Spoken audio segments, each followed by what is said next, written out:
قالوا عن مصر. قال الحجاج بن يوسف الثقفي عن المصريين في وصيته لطارق بن عمرو حين صنف العرب: لو ولاك أمير المؤمنين أمر مصر فعليك بالعدل، فهم قتلة الظلمة وهادم الأمم،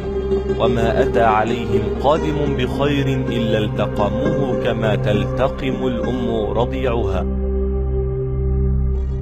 وما أتى عليهم قادم بشر إلا أكلوه كما تأكل النار الحطب، وهم أهل قوة وصبر وجلدة،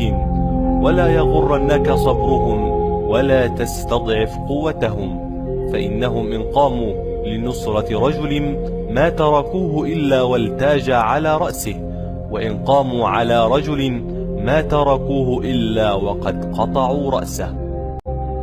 فاتقي غضبهم ولا تشعل نارا لا يطفئها إلا خالقهم، فانتصر بهم خير أجناد الأرض، واتق فيهم ثلاثة: نساؤهم فلا تقربهم بسوء وإلا أكلوك كما تأكل الأسود فرائسها، أرضهم وإلا حاربتك صخور جبالهم، دينهم وإلا أحرقوا عليك دنياك. قالوا عن